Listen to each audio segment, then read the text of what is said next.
chanterons le temps des cerises, les guerres rossignol, les merles moqueurs seront tous en fête. Les belles auront la folie en tête et les amoureux du soleil au cœur quand nous chanterons le temps des cerises, sifflera bien mieux le merle moqueur.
Radio Libertaire, la voix de la Fédération anarchiste. Sans Dieu, sans maître et sans publicité. L'émission Art et Racoille, consacrée aujourd'hui à la collection Cérès Franco. Hein, pas belle la vie. Voilà, après avoir écouté une chanson du groupe Noir Désir, groupe mythique, hélas aujourd'hui disparu, mais qui restera dans les mémoires, enfin, juste dans la nôtre en tout cas, jusqu'à qu'on la glisse.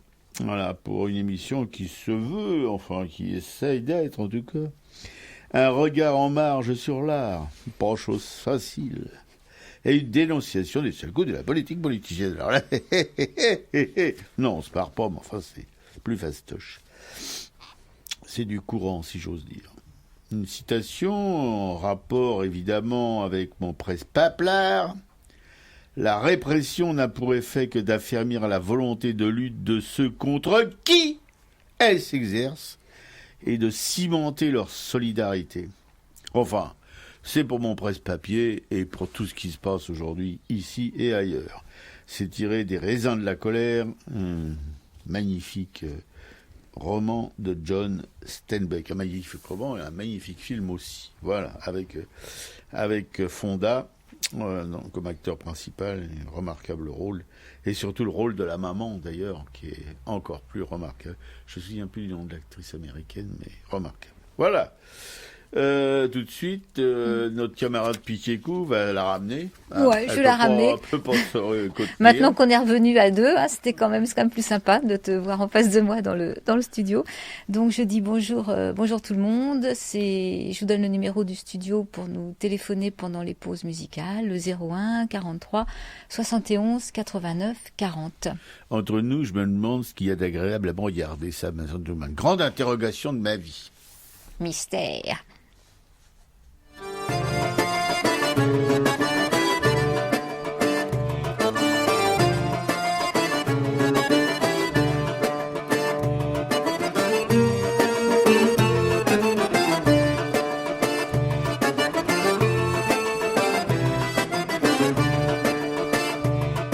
Palestine, mon sens, ma boussole, ma devise, mon exemple, mon symbole, ma direction, ma route, mon emblème, ma logique, ma référence, mon modèle, là où je puise. Toute mon inspiration, mon énergie, ma foi, ma détermination. Un peuple, une terre qui force l'admiration. Des hommes et des femmes qui n'ont pas peur de dire non, toujours debout. Malgré les exactions, les douleurs, les souffrances, les coups de bâton, toujours debout. Malgré les meurtrissures, jamais à genoux devant la pourriture. Palestine, ton courage est exemplaire, salutaire. Je t'envoie mes prières, Chab Palestine. Tu m'impressionnes, à la dialecte, naïef le microphone. Palestine, ma lutte, mon combat, inscrit dans mon code génétique. Huria, Ana Jazairi, la résistance est en moi. Et Mazir, je le suis, et jusqu'au bout des doigts, la Palestine.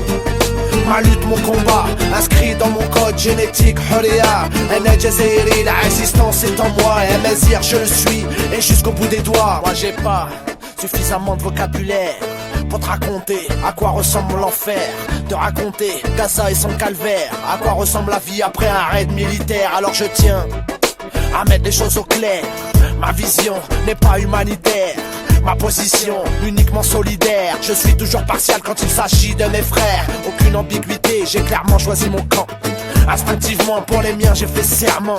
Naturellement du côté de mes parents, du côté de mes ancêtres, du côté de mes enfants. Moi je suis du côté du dominé sans équivoque, du côté de l'oppressé, du côté du sans-voix, du côté de l'opprimé, du côté du tiers-monde et des peuples martyrisés. Palestine, ma lutte, mon combat, inscrit dans mon code génétique. Huria, Ana Jazairi, la résistance est en moi. Et Mazir, je le suis, et jusqu'au bout des doigts, la Palestine.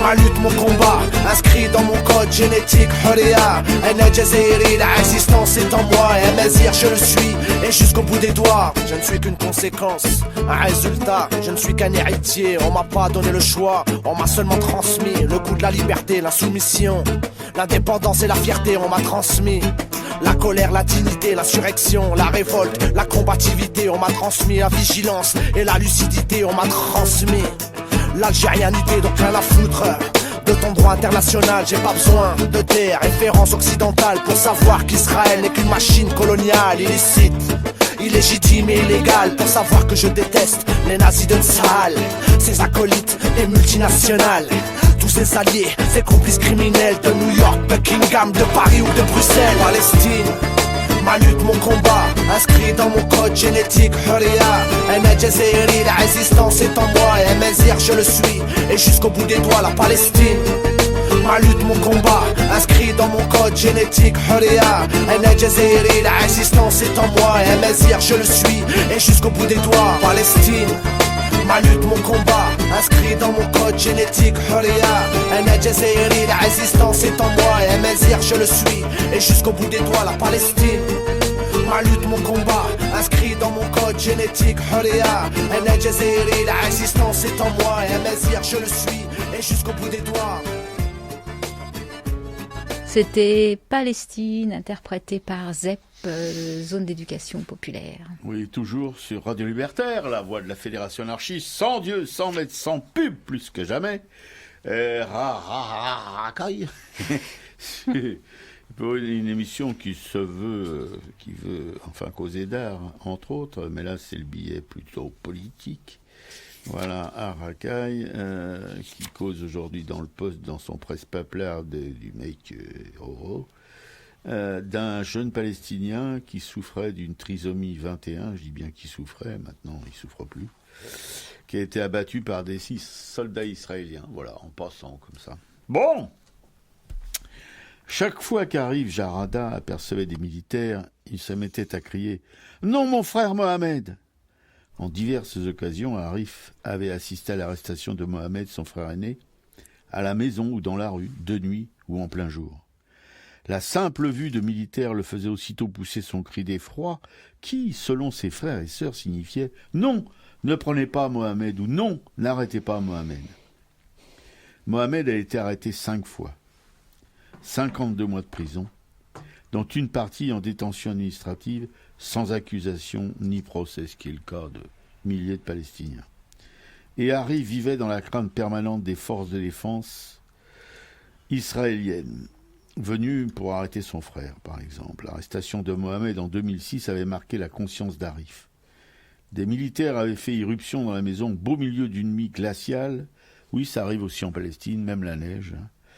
Voilà. Et avait forcé la famille, par cette nuit justement glaciale, y compris le jeune enfant de 18 mois de Mohamed, vous entendez bien 18 mois, à sortir dans la rue de la ville de Saïr, près d'Hébron. Cette nuit-là, le sol était recouvert de neige. Voilà. L'arrestation la plus récente de Mohamed date de 2013. Elle avait eu lieu dans la rue et Arif y avait assisté depuis le balcon de la maison. Horrifié, il s'était mis à crier une fois de plus « Non, mon frère Mohamed !» Il avait crié la même chose en cette fin d'après-midi du 4 mai, il y a 2 mois, lorsqu'il avait vu une escouade de 6 ou 7 soldats se déplacer à pied à proximité de sa maison. En entendant ces cris, ses frères et sœurs avaient été emplis d'appréhension. Puis, ils avaient entendu un seul coup de feu. Ils s'étaient précipités sur les lieux et avaient vu leur frère assis par terre, en train de saigner. Les soldats s'étaient carapatés sans soucier de vérifier son état ou d'appeler des secours médicaux. Arif était mort 1 mois plus tard de complications à la blessure qu'il avait eue au ventre. Voilà. Arif était un jeune homme de 23 ans atteint de trisomie 21, syndrome de Down. Nous pouvons présumer que le soldat qui l'a abattu l'avait remarqué. Cela a dû être évident d'un simple coup d'œil. Ses frères avaient crié en hébreu à l'adresse du soldat « Il est handicapé, ne tirez pas !» Mais le soldat avait quand même tiré sur Arif à une distance d'une dizaine de mètres.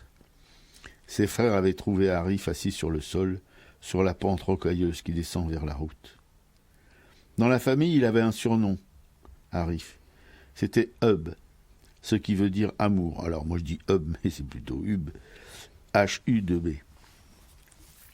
Ils amenaient Hub, quasiment partout.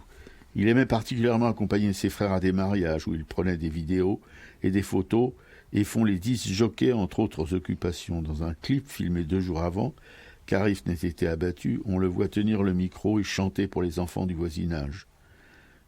Ils se sont rassemblés autour de lui et l'applaudissent et lui témoignent une affection débordante. Arif semble heureux.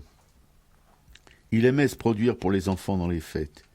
Il y a 15 jours, j'ai écrit dans ce même espace sur un jeune homme du village d'Awarta, qui souffre de schizophrénie et qui a été abattu par les soldats et ensuite attaché sur son lit d'hôpital, sans que ses parents puissent le voir.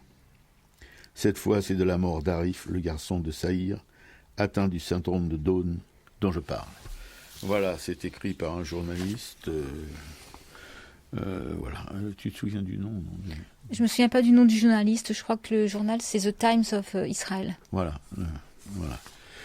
Voilà, bon, quand on lit des histoires comme ça, on est atterré une fois de plus par ce qui se passe dans cette pauvre Palestine martyrisée depuis 1948. Voilà. Ça continue et ça continuera encore longtemps jusqu'à temps qu'il n'y ait plus un Palestinien qui puisse se revendiquer comme tel. Car c'est le but avoué des sionistes au pouvoir en Israël.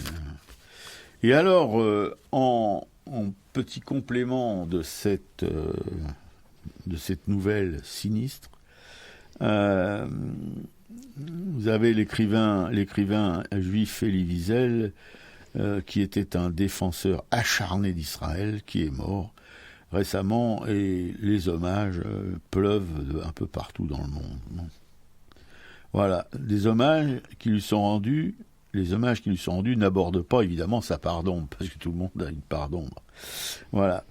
Le prix Nobel de la paix, écrivain philosophe, est mort à l'âge de 87 ans. Bon, le monde entier lui rend hommage, évitant de rappeler les multiples controverses dont il a fait l'objet, les plus sévères sur son passé de déporté, ses mémoires fantasmées, mais surtout sur ses positions extrémistes en faveur des milieux ultrasionistes israéliens, aux antipodes de son image d'humaniste lettré. Cet écrivain philosophe est né en Roumanie en 1928. Il a été déporté à 15 ans dans le camp d'Auschwitz-Birkenau. Ce qu'il racontera dans La Nuit, un roman qui fait suite à cette déportation, dans ce camp de la mort. Installé aux États-Unis, où il a mené une carrière universitaire à l'université de Boston, il a obtenu la nationalité américaine et a reçu la médaille d'or du Congrès américain pour son travail à la tête de l'Holocaust Memorial Council des États-Unis. Wiesel avait obtenu en 2010 un doctorat honoris causa de l'Université de Genève. En France, Elie Wiesel a été décoré en 1984 de la Légion d'honneur, c'est du découillonnade, avant d'être fait grand officier en 1990, puis grand croix en 2001. La vache, quelle promo. Bon. Pourtant, l'écrivain prolifique était l'objet depuis des années de multiples controverses, les plus sévères sur son passé de déporté, ses mémoires fantasmées, ses œuvres jugées apocryphes par certains, mais surtout sur ses positions extrémistes en faveur des milieux ultrasionistes, aux antipodes de son image, je répète, blablabla, d'humaniste lettré. De l'Arménie au Darfour, cet infatigable avocat des droits de l'homme qui jouissait d'un grand prestige sur la scène internationale avait épousé toutes sortes de causes, y compris celle des Serbes lors du conflit dans les Balkans. Il était cependant fermé à la souffrance des Palestiniens. Défenseur intraitable d'Israël, il manifestait son souci du sort des Palestiniens, écrit aujourd'hui la presse pour le dédouaner après sa mort. En fait, c'est complètement bidon. Rien de tel en réalité, il était par exemple à la tête d'Elad, une organisation radicale de colons israéliens qui occupe les maisons des Palestiniens à Jérusalem, avait révélé en 2014 l'homme politique israélien de gauche, Yossi Sarid. Cette grande conscience, rarement critiquée publiquement, est un imposteur moral qui mérite un traitement différent dans les médias, le jugeait ainsi Grech, ancien directeur du Monde diplomatique. Wiesel avait affirmé dans l'International Herald Tribune en 2010 que Jérusalem est au-dessus de la politique. Oui, sauf pour les Palestiniens. Ce qui pour lui signifie qu'elle doit demeurer coûte que coûte israélienne. Il justifiait l'occupation de Jérusalem, alors là, on va se bidonner, si on peut se le permettre, par Israël, par les mentions de la ville sainte dans les Écritures, qui donnerait ainsi à l'État hébreu un droit de propriété sur la cité inaliénable. Il faudrait définir. Alors, il y a Alain Grech qui rajoute, il faudrait redéfinir les frontières de l'Europe en fonction des textes latins du Moyen-Âge ou des textes grecs de l'Antiquité avec leurs critiques, expliquait ce même Alain Grech, ancien directeur du Monde diplomatique. Dans Haaretz, Yossi Sarid lui avait répondu « Quelqu'un vous a trompé, mon cher ami. Non seulement un arabe ne peut pas construire n'importe où, mais il peut remercier son Dieu s'il n'est pas expulsé de sa maison et jeté à la rue avec sa famille et ses biens. Peut-être avez-vous entendu parler de résidents arabes de Sheikh Jarrah qui ont vécu là depuis 1948, qui sont à nouveau devenus des réfugiés déracinés parce que certains juifs se jouent des contraintes de l'espace à Jérusalem. » Voilà. Un allié donc inconditionnel des néoconservateurs durant les négociations israéliens-palestiniens avant la seconde intifada, alors que la presse évoquait un partage de Jérusalem. Il prenait la plume et publiait en janvier 2001 une tribune dans Le Monde. « Jérusalem, il est urgent d'attendre », reprochant aux politiques israéliens d'envisager d'éventuelles concessions. Ce texte repris sur tous les sites pro-israéliens les plus extrémistes lui a valu les hommages de Benyamin Netanyahou, ce criminel de guerre, et des partis de la droite dure israélienne, compris les religieux, évidemment, faut pas les oublier, ceux-là. Outre ses positions sur le conflit israélo-palestinien, il a fait l'éloge de la torture, celle du financier Bernard Madoff chez qui il avait placé une partie de sa fortune, comme le rapportait Le Monde. Il a soutenu la décision des néoconservateurs américains de se lancer dans la guerre en Irak en 2003. Ses positions sur l'Iran en 2007, pays contre lequel il n'a jamais exclu l'idée de justifier une attaque préventive de la part des États-Unis, lui vaudront d'être critiqués de toutes parts, comme le rappelle sur Twitter Max Blumenthal, membre du lobby J Street. Elie Wiesel s'est adressé le 25 octobre 2009 à 6000 chrétiens sionistes adeptes du pasteur John Hagee, un homme qui tient des propos homophobes, mais aussi négationnistes et antisémites. En échange, il avait obtenu un chèque de $500 000 pour sa fondation, Monsieur Elie Wiesel. Le grand scientifique et auteur d'ouvrages d'anticipation Isaac Asimov écrivait de Wiesel, qui a survécu à l'Holocauste et depuis ne sait plus parler d'autre chose. Il m'a agacé en prétendant qu'on ne pouvait pas faire confiance aux savants, aux techniciens, parce qu'ils avaient contribué à rendre possible l'Holocauste. Voilà bien une généralisation abusive. Voilà le personnage, pardonnez-moi si j'ai été si long, mais bon, Je crois que ça valait le coup de le dire parce que c'est pas l'hommage qu'on aura sur TF1 ou sur France 2. Hein. Mais sur tous les médias mondiaux, enfin tous les médias évidemment les plus connus ou les plus reconnus, c'est-à-dire ceux qui disent le plus de mensonges. Évidemment, ça sera tout le contraire. On gomme, on zappe tout ça. Et je vous rappellerai quand même que les critiques les plus virulentes viennent de ces corps religionnaires, mais qui sont un peu plus lucides sur les choses, un peu moins obsédés, un peu moins... Parce que Elie Wiesel, évidemment, on peut, comme Bernard-Henri Lévy, comme bien d'autres, il en a réchappé, et tant mieux pour lui. Mais il y en a quand même 6 millions qui sont restés, il faut pas non plus, si vous voulez, je suis fatigué de toutes ces choses-là. On doit toujours faire très attention quand on voit accoler à un nom grand homme. Voyez-vous, Napoléon est un grand homme, pourquoi pas Hitler après tout. Enfin, tous les grands hommes en général sont bons. C'est les grands hommes de l'histoire racontés par les vainqueurs. Voilà, c'est ça. Voilà. On ne parle pas des vaincus, évidemment. Jamais. À part Howard Zinn qui fait l'histoire populaire des États-Unis ou l'histoire des sciences sociales. Mais effectivement, c'est l'histoire reste l'histoire des vainqueurs. Voilà, c'est ça. Alors je répète, c'est dramatique qu'on ait dû passer des années de sa jeunesse, de sa prime jeunesse, dans un camp de concentration comme celui dont j'ai évoqué le nom. Mais ça justifie pas tout quand même. Hein, voilà, c'est pas parce que tout en reconnaissant la terrifiante condition des gens qui ont été enfermés par les nazis, il ne faut pas non plus, à cause de ça, les absoudre de tout et les déifier en quelque sorte. Voilà. Ouais. Une citation, c'est extrait du traité de civisme de Boris Vian. Avez-vous remarqué qu'on dit rendre la justice? Ils l'ont donc prise. Alors, on nous fait juger par des voleurs? Voilà, tout ça pour introduire un presse-papier qui va parler de notre oligarchie, des monarques de notre République, par rapport au musée caché de la République qui prive le public d'œuvres d'art. Et oui, on ne compte pas effectivement les œuvres des musées nationaux qui sont déposées en toute irrégularité dans des endroits comme l'Élysée, le Sénat, l'Assemblée nationale, les ministères, les ambassades, les préfectures, les mairies, voilà, des endroits où elles n'ont strictement rien à faire. C'est un billet qui avait été posté sur Culture Box TV Info qui a remis au goût du jour une enquête et un article de la Tribune de l'Art, qui est un article qui est largement documenté et argumenté, qui date de 2009, qui avait en exergue la phrase de Christine Albanel, qui était alors ministre de la Culture du gouvernement Fillon. Les œuvres des musées doivent être déposées dans les musées. Et on voit que 7 ans plus tard, après enquête, on n'a pas bougé d'un iota. Une fois de plus, ce sont nos politiques, tous bords confondus, qui s'octroient des privilèges, comme celui de mettre sur les murs de leurs bureaux ou de leurs appartements privés pour les contempler des œuvres d'art prêtées par les musées nationaux, comme le Louvre, Orsay.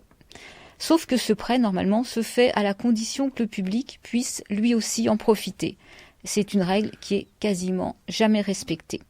Donc on dénombre environ 6000 tableaux qui sont ainsi privatisés.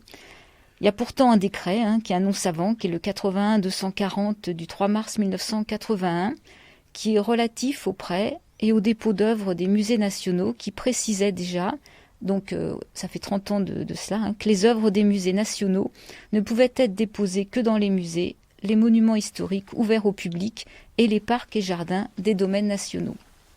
Il était même précisé que ces dépôts ne pouvaient se faire que si le lieu était au moins placé sous la surveillance régulière d'un personnel scientifique de conservation et présentait des garanties de sécurité requises pour les œuvres déposées. L'Assemblée nationale et le Sénat pourraient à eux seuls faire l'objet d'un article, tant sont nombreuses les œuvres qui y sont déposées.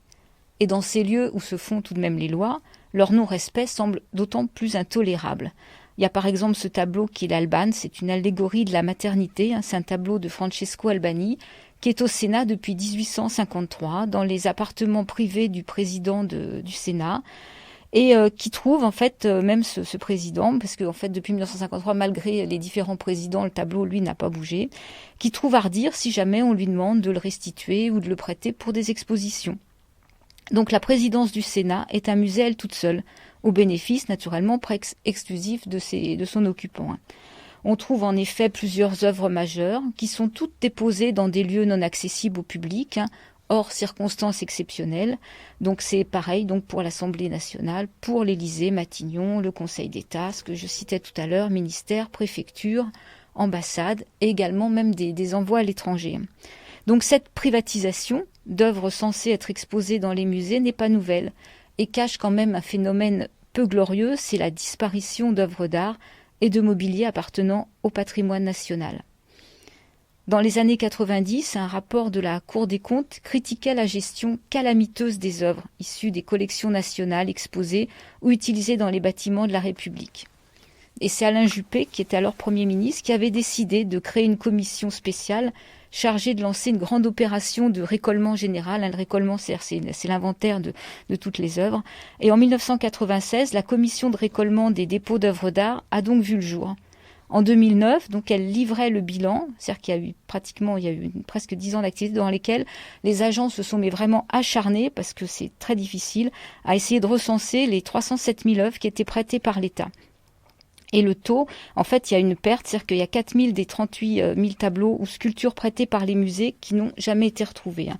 Donc les raisons de ces disparitions, inconscience, mais aussi vol caractérisé, rapacité, mauvaise foi, voilà, se combinent à l'impunité des puissants.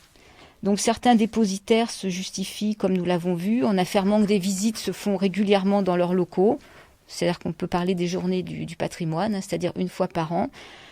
Ces arguments semblent quand même irrecevables. Les œuvres des musées doivent être visibles par tous ceux qui le souhaitent et leur dépôt doit être fait en vue de leur exposition. Voilà, il s'agit aussi de respecter les donateurs, parce qu'on peut imaginer qu'une donation n'est pas faite simplement pour un individu unique, mais pour l'ensemble du public. Et que les dépôts irréguliers ne sont pas seulement choquants sur le plan du droit, mais qui mobilisent aussi énormément de ressources qui pourraient être utilisées ailleurs, parce qu'il faut quand même les gérer à distance. Et dans chaque musée national, un conservateur est en charge des dépôts, et donc il faut régulièrement aller sur place vérifier la présence, s'occuper de leur restauration, échanger avec les autres administrations. Donc c'est là un travail bien plus lourd que pour des œuvres conservées dans un musée, et pour un résultat finalement sans aucun intérêt pour le public. Et même si ces dépôts étaient légitimes, il n'en resterait pas moins des prêts temporaires par nature. Or, les dépositaires, on l'a vu, s'estiment souvent propriétaires des œuvres. Voyons, lorsque celles-ci leur sont demandées pour une exposition, il leur arrive fréquemment d'exiger un autre objet en échange, une demande inconcevable de la part des propriétaires privés. Donc, il y a ce problème des conditions de conservation qui est essentiel, puisque les conditions de garde sont généralement moins bonnes que dans les musées. Et de cet article mentionnait que, par exemple, si on déposait au Louvre-Lens tous les tableaux du XVIIIe siècle importants, qui sont répartis irrégulièrement dans les bâtiments administratifs, ce musée deviendrait l'un des premiers en France pour l'étude de cette époque. Voilà. Non, là on est toujours dans les dérives invraisemblables de ce système, voilà, qui profite toujours aux mêmes, mais dans tous les compartiments du jeu, quoi. Et ils sont là. Vous voyez là, l'archer, là, le président du Sénat, là. C'est une vraie caricature, ce mec, hein. Sans vouloir critiquer son physique, enfin bon. Bref, c'est le gros jouisseur, quoi, voilà. Et monsieur, voilà, dans ses appartements, il a des œuvres majeures du patrimoine français que personne d'autre que lui ne peut regarder. Et quand on lui demande, évidemment, je répète ce que vient de dire ma camarade, parce que je suis tellement halluciné par des choses comme ça. Voilà, non, moi je le vois, je l'imagine, le mec, je le vois là, outré qu'on puisse... Non, mais qu'est-ce que ça veut dire, quoi, ouais. Et vraiment, et quand 4000 œuvres qui ont disparu, les mecs, ils les chourent carrément, sans problème. Vous allez au supermarché, vous piquez une baguette de pain, vous vous retrouvez en cabane pendant 3 mois. Là, eux, ils volent des œuvres au patrimoine national. Rien du tout, hein. Non, c'est tout juste si on s'excuse pas que... Bref, c'est quelque chose comment dire, un scandale énorme, voilà, tout simplement, comme d'autres scandales. C'est vraiment la société des privilèges, quoi. Tout à fait. On va peut-être attendre le 4 août, on va peut-être aller les repiquer la nuit du 4 août. Alors. Mais il y a un journaliste qui a essayé de demander à voir telle ou telle œuvre, justement, dans les appartements privés de tel ou tel président de chambre. Il n'y a jamais de suite qui sont données à ces demandes tout à fait légitimes, par ailleurs. Hein, voilà. L'ambassade de Turquie aussi, qui est censée avoir 3 œuvres et qui au départ niait complètement une 3e œuvre qui finalement a été retrouvée. Ouais, voilà, c'est ça. Est-ce que vous sentez pas un petit peu là, comment dirais-je, pas indigné, mais carrément, franchement écœuré au bord de la gerbe quand vous entendez des choses comme vient les énoncer Piquet-Coup? C'est vraiment insupportable. On est dans une société exactement comme sur l'Ancien Régime, voyez, et c'est encore pire parce que sur l'Ancien Régime, les rois, les princes, ça payait des artistes pour avoir ces œuvres. Là, même pas. Là, c'est gratos, tout gratos pour eux. Voilà, et ce sont les conservateurs de musées qui se font des tifs et qui doivent réparer, parce qu'il y a des œuvres qui sont en mauvais état en plus, parce que les mecs, ils en ont rien à foutre ils connaissent rien à l'art en général et encore moins à l'art, enfin, si vous voulez, à la conservation des œuvres. Hein. Ouais. Et c'est vrai que les conservateurs de musées se retrouvent un peu pris entre deux feux parce que c'était une situation qui existait avant qu'ils arrivent. Enfin, c'est très compliqué pour eux de réclamer ces œuvres. Ouais, c'est compliqué, mais vous avez par exemple, c'est cité dans un rapport qui est long comme Un jour sans pain, là, qu'il y a des œuvres qui sont exposées en plein soleil. Vous voyez, par exemple, dans une pièce. Voilà, alors on sait que le plus idiot des idiots sait que les pigments peuvent se décolorer à la lumière, vous voyez, hein ou les écarts de température, ça peut abîmer. Vous voyez, il n'y a pas d'humidificateur, il n'y a rien, il n'y a pas d'hygrométrie qui sont dans les pièces pour mesurer, parce que c'est très simple. Tout ça, ce sont des matériaux vivants, donc il faut les... Non, tous ces bouffis de la République, ils en ont rien à battre, c'est pour leur problème. Hein. C'est voilà, un tableau qui pourrit, un chef-d'œuvre. Ils connaissent rien à tout ça, donc voilà. On leur a dit que c'était bien, alors ils sont contents.